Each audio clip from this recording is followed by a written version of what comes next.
Good morning. Today going to talk about basis of market segmentation.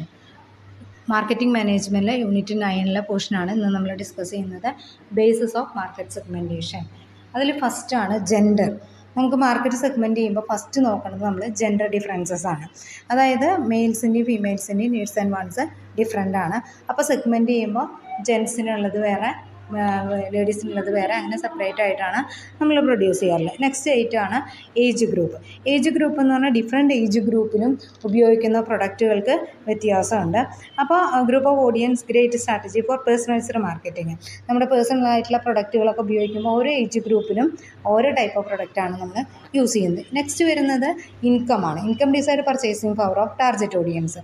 High income ഗ്രൂപ്പുകാർ purchase ചെയ്യുന്ന സാധനങ്ങൾ വേറെയാണ്, middle income ഗ്രൂപ്പുകാർ, lower income ഗ്രൂപ്പുകാർ, അങ്ങനെ അവർ പർച്ചേസ് ചെയ്യുന്ന പ്രൊഡക്റ്റുകളിൽ ഡിഫറൻസ് ഉണ്ട്. ഇനി place of target audience affect ചെയ്ത ബൈയിങ് ഡിസിഷൻ. സ്ഥലങ്ങൾ, ഇപ്പോൾ നമ്മൾ തണുപ്പ് കൂടുതലുള്ള പ്രദേശങ്ങളിൽ വൂളൻ ഡ്രസ്സുകൾക്ക് കുറച്ചും കൂടി ഡിമാൻഡ് കൂടും.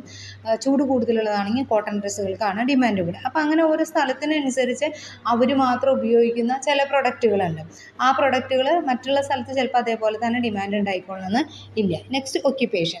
നമ്മുടെ പർച്ചേസ് ഡിസൈനിൽ മെയിനായിട്ടുള്ളൊരു കാര്യമാണ് ഒക്യുപ്പേഷൻ. ഗവൺമെൻറ് എംപ്ലോയീസ് പർച്ചേസ് ചെയ്യുന്ന സാധനങ്ങൾ, അല്ലാതെ മറ്റുള്ള ഓൺട്രപ്രണേഴ്സ് പർച്ചേസ് ചെയ്യുന്ന രീതികൾ, അതായത് ഓരോ ജോലിക്കനുസരിച്ച് അവർ ഉപയോഗിക്കുന്ന ഡ്രസ് മെറ്റീരിയൽസ് ആണെങ്കിലും അവരുപയോഗിക്കുന്ന തിങ്സ് ഒക്കെ ഡിഫറെൻ്റ് ആണ്. Next usage. അതായത് നമ്മൾ യൂസ് ചെയ്യുമ്പോൾ തന്നെ ചിലത് ഹെവി ആയിട്ടുള്ള പ്രൊഡക്റ്റുകൾ യൂസ് ചെയ്യും, ചിലത് അതിൻ്റെ മീഡിയം, ചിലത് ലൈറ്റ്.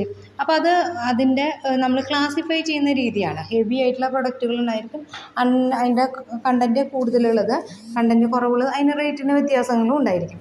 അപ്പോൾ അതാണ് യൂസേജ്. ഇനി ലൈഫ് സ്റ്റൈൽ എന്ന് പറഞ്ഞാൽ മാരിറ്റൽ സ്റ്റാറ്റസ്, പിന്നെ ഹോബീസ്, റിലീജിയൻ, വാല്യൂ, അങ്ങനെയുള്ളത്.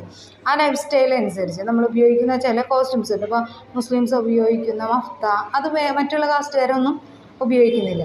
അപ്പോൾ അങ്ങനെ അവരുടെ ലൈഫ് സ്റ്റൈൽ അനുസരിച്ച് അവരുടെ ലൈഫ് സ്റ്റൈൽ രീതി, ആ റിലീജിയനുമായി റിലേറ്റഡ് ആയിട്ട്, റിലീജിയൻ മാത്രമല്ല നമ്മുടെ താല്പര്യം, ഹോബീസ്, നമുക്കിഷ്ടമുള്ള കാര്യങ്ങൾ, അതൊക്കെ അനുസരിച്ച് ലൈഫ് സ്റ്റൈൽ അനുസരിച്ചും ഡിഫറൻസസ് ഉണ്ട്. Next type of market segmentation.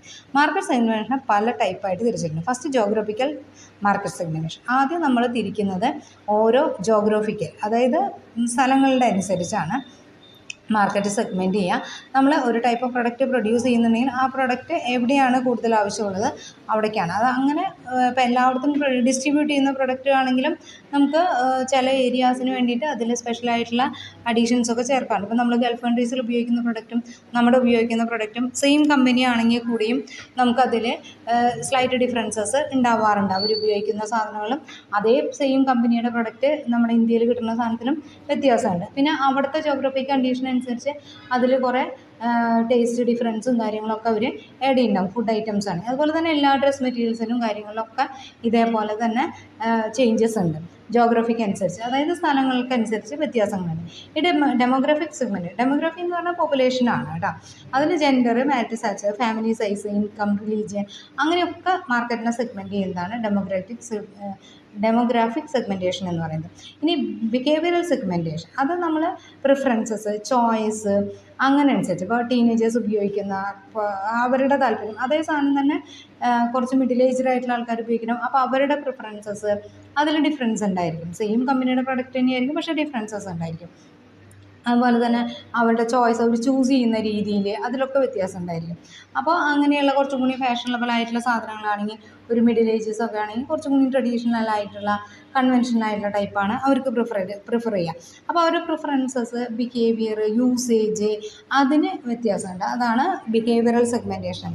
ഇനി സൈക്കോഗ്രാഫിക് സെഗ്മെൻറ്റേഷൻ എന്ന് പറഞ്ഞാൽ personality, life style, attitude, habit, അതൊക്കെ നമ്മൾ ഒക്യുപ്പേഷനുമായിട്ട് ബന്ധപ്പെട്ടിട്ടുള്ള കാര്യങ്ങളാണ്. നമ്മുടെ ആറ്റിറ്റ്യൂഡ്, ചില ജോലിയുമായി ബന്ധപ്പെട്ട് അവരുടെ ഒരു ഡ്രസ്സിങ് സ്റ്റൈല്, അവരുടെ ഹെയർ സ്റ്റൈൽ, അങ്ങനെയുള്ള കാര്യങ്ങളിലൊക്കെ അവരുപയോഗിക്കുന്ന പ്രൊഡക്റ്റുകളും ഇതേപോലെ തന്നെ ഡിഫറൻസസ് ഉണ്ട്. അത് ആറ്റിറ്റ്യൂഡ്, നമ്മുടെ ടെമ്പർമെൻറ്റ് നമ്മുടെ കൺട്രോളിങ് പവർ, ഇമോഷണൽ ബാലൻസ്, അതൊക്കെയാണ് ഉദ്ദേശിച്ചത്.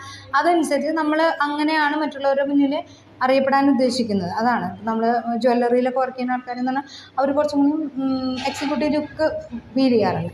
അപ്പോൾ അവരുപയോഗിക്കുന്ന പ്രൊഡക്റ്റുകൾ അങ്ങനത്തെ പ്രൊഡക്റ്റുകളായിരിക്കും അവർ കൂടുതലായിട്ട് യൂസ് ചെയ്യുക. അപ്പോൾ അതൊക്കെ സൈക്കോഗ്രാഫിക് സെഗ്മെൻറ്റേഷൻ എന്നുള്ള കാറ്റഗറിയിലാണ് സെഗ്മെൻറ്റ് ചെയ്യുന്നത്. Okay, thank you.